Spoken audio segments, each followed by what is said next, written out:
Tallahassee. When Florida lawmakers begin the 2018 legislative session Tuesday, they will face the normal tasks of putting together an $80 billion-plus budget and passing laws affecting property taxes, schools, and more, but they will also confront the fallout of Hurricanes Irma and Maria and tackle the effects of an ongoing opioid addiction epidemic.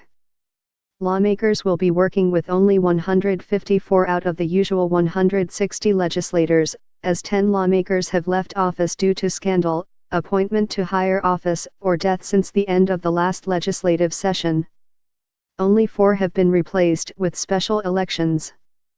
It's a period in Florida politics that's likely to be pretty convoluted, pretty raucous, said Lance DeHaven Smith, professor emeritus in public policy at Florida State University. I can imagine the legislature erupting at some point with some problems for people. The most notable absence is former Sen. Jack Latvala, R. Clearwater, who was the Senate's top budget writer until a series of sexual harassment allegations led to his resignation last month. The Latvala saga was headed for a Senate trial before his resignation, but the newfound awareness of sexual harassment in society, with allegations leading to the downfall of powerful men in politics, media, and entertainment, has left some in the Capitol rattled and worried about who might be next. The political ambitions of top lawmakers will also likely lead to infighting among Republicans that has characterized the past 3 sessions. Gov. Rick Scott is considering a run for U.S. Senate. Agriculture Commissioner Adam Putnam is running to replace Scott, and House Speaker Richard Corcoran, R. Land O'Lakes, is also poised to run for governor. But it's the agendas of Corcoran and Scott that are setting the early tone of the session as they ponder campaigns for higher office. Corcoran is pushing a bill to ban sanctuary policies in Florida cities that allow local law enforcement not to cooperate with federal immigration agents.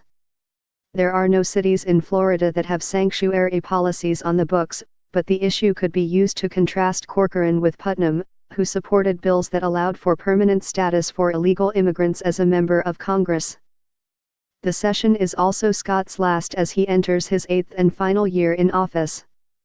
He has proposed an $87 billion budget, a big spending increase over the current $83.2 billion spending plan, and unlike previous budget recommendations.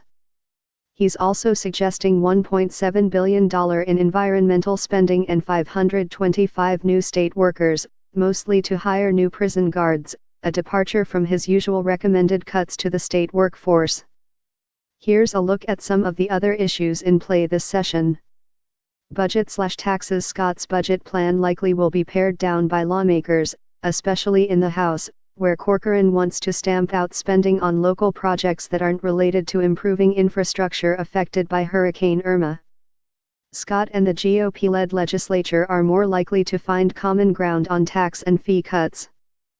Scott is recommending $180 million in cuts, mostly through a 10-day sales tax holiday on back-to-school items and a reduction in driver's license fees from $48 to $20.